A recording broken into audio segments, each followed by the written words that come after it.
Assalomu alaykum, hurmatli televizor ko'rguvchilar. Dunyo Uyg'ur qurultiyi tor televiziyasining kunlik xabarlar programmasiga xush keldinglar.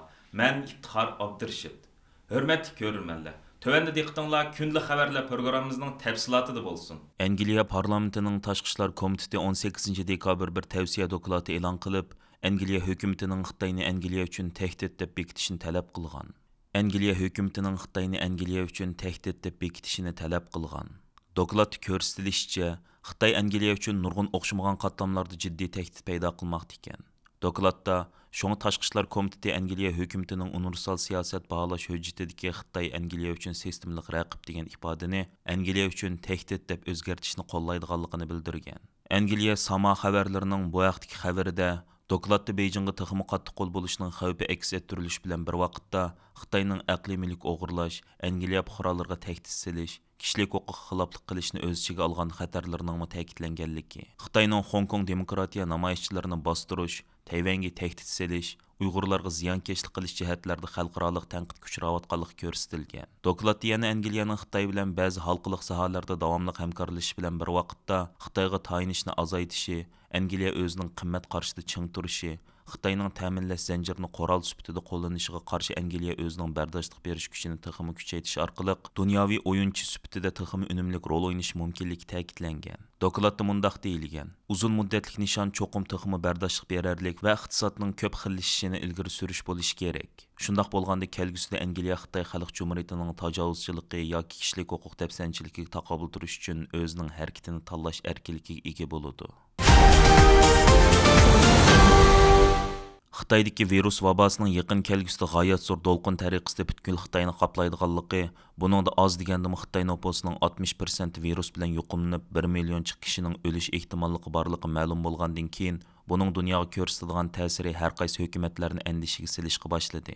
Reuters agentligining 19 dekabrdagi xabarda aytilishicha, Amerika Tashqi ishlar ministrligi Xitoy hukumatini tojisimon virus vabosining hozirgi ahvolini yushirmasdan e'lon qilishga chaqirgan. Shuningdek, buning yolg'iz Xitoyning masalasi emas, balki dunyoviy masala ekanligini ta'kidlagan. Tashqi ishlar ministrligining bayonotchisi Ned Price bu haqda so'z qilib, tojisimon virusga qarshi mustahkam tayyorlikning bo'lishi yolg'iz Xitoy uchun emas, yana dunyo uchunmi yaxshilikdan derak beradi degan. Reuters agentligining 20 dekabrdagi xabarda aytilishicha, navbatda Xitoydagi doktorxonalar kasal bilan to'lib ketgan bo'lib, doktorxona karotining yetishmasligi butkul Xitoy bo'yicha o'rtaq masalaga aylangan. Bo'libmi o'tgan bir necha oy izchil davom qilgan qamal va ocharchilik tufaylidan salomatligi bekli ojizlab ketgan necha yuz million kishining qanchalik odamning mushqitimliq zo'r to'lqinda hayotini ayrilishi har qaysi soha eng ko'ngil bo'lib masalalardan bo'lib qilayotganligi ma'lum.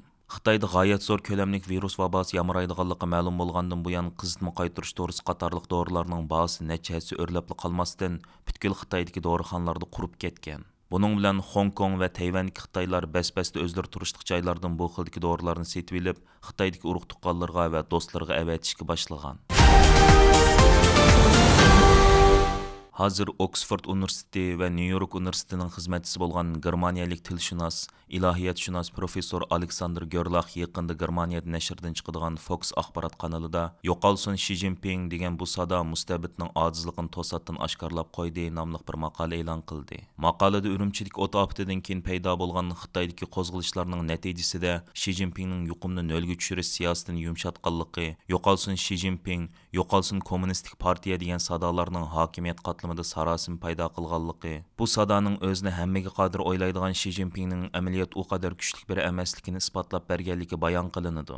Maqola mundaq iboralar bilan boshlanadi: Xitoyning koronavirusiga qarshi qo'llangan qattiq tadbirlarni amaldan qoldirishi mustabidlarning ziyonkashligini ko'rsatib beradi. Namoyishchilar ko'chalarda "Yo'qolsin Xi Jinping", "Yo'qolsin kommunistik partiya" degandek shuarlarni to'lashdi. Buning vahimasi Xitoyning hokimiyat qatlamidagilarning orasiga yamrab qo'rqinch paydo qildi. Maqolda yana mundaq deydi: mamlakat ichidagi qarshilik harakatlarga taqobil turish uchun kommunistik partiya rahbarlari birdilla 180 gradus o'zgarib, butkul Xitoy tavasida virusga qarshi tadbirlarni bo'shashtirdi. Xitoy rahbarlari tajribalardan keyin aslida bu qadar tadbirlarni yo'lga qo'yishning hech zaruriyati yo'qligini oxiri e'tirof qildi. Maqolda mundaq bayon qilindi: bu yil 10-oyda 3-chi qatim raislik o'rniga o'ltirgan Xi Jinping o'z taqdirini yuqumni nolga tushirish tadbiriga bog'lagan edi. Xitoydagi amaliyot bu mustabidning zaiflashganligidan boshqa bir yakun chiqarishimizga qilishqa ijozat bermaydi. Nurg'unlagan kuzatuvchilar bu xil huquq tartilishga nisbatan Xi Jinping huquqning eng yuqori pallasiga chiqdi deb qarayotgan bir paytda qarshilik harakatlarining ulashibla paydo bo'lishini, hatto mustabid hokimiyatning siyosiy qurilmasidagilarmi haqiqiy ma'nodan oldin faraz qilisha olmagan edi. Maqolda yana mundaq ifoda qilindi.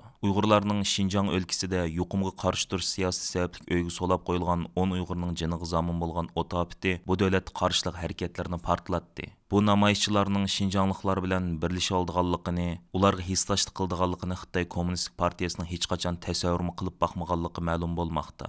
Xi Jinping o'tgan bir qancha yilda Uyg'ur musulmonlarini terrorist va ofatlik xatarlik mark siyaqida gunohkor ko'rsatib, ularning madaniyatini yemirib xitoylashtirish uchun qo'lidan kelgan hamma ishlarni qildi. Bundaq ish tarixda o'tgan imperialistlar va tajovuzchilarning hech birining qo'lidan kelmagan edi. BDT buni insoniyat qarshi jinoyat deb atadi. Amerika va Gollandiya parlamenti Xi Jinpingning jinoyatini irqiy qirg'inchilik deb bekitdi. Maqolaning davomida Xitoydagi iqtisodiy yemirilnish, ishsizlik va adolatsizliklarning hokimiyatga tahdid paydo qiladigan tuxum zo'r ko'lamli qarshilik harakatlari paydo qiladiganligidan bishoratlar berilgan.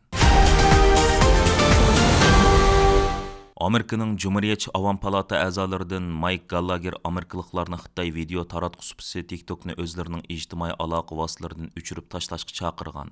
Mike Gallagherning aytishicha, TikTokning abonentlarining TikTokdan boshqa ijtimoiy usullardagi shaxsiy sonliq ma'lumotlarning iz qo'g'ilish mumkinchiligidan andish qildi ekan. Politika gazetining xabar qilishicha, Gallagher 18 dekabr Amerika simliq televiziya tori CNNning ziyoratini qabul qilganda, Amerikaliklar Xitoy hukumatining TikTokdan foydalanib Amerika bolalarga ziyonkashlik qilishni biz bilmagan taqdirdami TikTokni o'chirib tashlash kerakligini aytgan. Uning aytishicha, uning fikri Amerika yoshlariga bek yoqmasimi, biroq bu yerdagi tub masala TikTokning egisi bo'lgan ByteDance, ya'ni Zijie Tiaodong shirkatining unumlik ravishda Xitoy Kompartiyasi tomonidan kontrol qilinishi ekan. TikTokning yumshoq detal algoritmisining nihoyat yuqori darajada shaxsiylashganligini, shuning bilan bir vaqtda uning abonentlarining TikTokdan boshqa usullardagi shaxsiy sonliq ma'lumotlarini iz qo'g'lash mumkinchiligidan andish qildiganligini aytgan. Gallagher TikTokni ajallik zaharlik chekimlik bo'lgan fontanel bilan silishtirib, TikTokning kishilar ko'radigan xabarlarni tanlab berish mumkinchiligi borligi, uning intayin xumor qilarlik, yuqori darajada buzg'unchilik ega ekanligini bildirgan. Politika gazetining aytishicha, navbatda TikTokga qarta demokratlardan andish kuchayotgan bo'lib, o'tgan hafta demokratlardan bo'lgan Avam Palata a'zosi Raja Krishnamurti TikTokni cheklash haqida bir qonun taklif loyihasi sungan. Xabarda Cumhuriyetçi Kengash Palata a'zolaridan Marco Rubio tam katonlarning TikTokni cheklash tarafdorlar ekanligi bildirilgan. Xitoy bilan Hindiston va Tayvan o'rtasidagi bo'lg'usi to'qinishning xabari ko'plab ma'lum bo'lishga ergishib, Xitoy Xalq ozodlik armiyasining ro'yi jihatdagi bir qator sog'lomlik krizisiga duch kelayotganligi oshkorlangan. Hindistonda nashr qilingan ko'p tirajliq bosma gazetining 19 dekabrdagi xabarda aytilishicha, Xitoy askarlari orasida ro'yi jihatga jiddiylashish va qo'rqinch tuyg'usi ko'payishga boshlagan. Bo'libmi bu hol Xitoy bilan aloqador bo'lgan harbiy faoliyatlar va jiddiylik avj olgan Hindiston chegarasi va Tayvan bo'g'ozi atrofidagi askarlar bir qadar eg'ir bo'lgan. Ularning bu xil yakuni Xitoy Xalq ozodlik armiyasining nashr afkori bo'lgan Ozodlik armiya gazetining yaqinqi sonlarida e'lon qilingan munosabatli dokladlar va maqolalar asosida chiqarilgan. Bu xildagi dokladlarning biri e'lon qilingan Janubiy Xitoy Sahar gazetining bu vaqtdagi obzorida askarlarda avj olayotgan ro'yi besim va jiddiylik taqobil turish uchun Xitoy Xalq ozodlik armiyasi askarlarga psixikalik maslahat berish mulozimati yo'l qo'ydi deyildi. Xabarda aytilishicha, bir farzandlik oilalarda cho'ng bo'lgan Xitoy askarlari to'xtovsiz davom qilayotgan harbiy o'rinlashtirma, o'zgarishchan harbiy safarbarlik va qattiq sovuq bo'lgan chegara rayonlarida harbiy mashg'ulot qilish sababidan izchil davom qilgan uzun muddatli ig'ir jismoniy faoliyatga bardoshlik bera olmaslik. Shundaqla bu sababdan tushkunlik va jiddiylikka giribdor bo'lishni boshdan kechirishga boshlagan. Buning bilan askarlar orasida ro'yi sog'lomlikqa mansub ko'plagan kasalliklar avj olishga boshlagan. Aziz ko'ruvchilar, yuqorida diqqatingizga Dunyo Uyg'ur qurultiyi to'r televiziyasining kundalik xabarlar programmasini sundik. Keyin qitimliq sonimizda ko'rishaylik. Aman bo'lgaysizlar. Stansimizning YouTube kanaliga a'zo bo'lishni unutmang. Xayr xo'sh.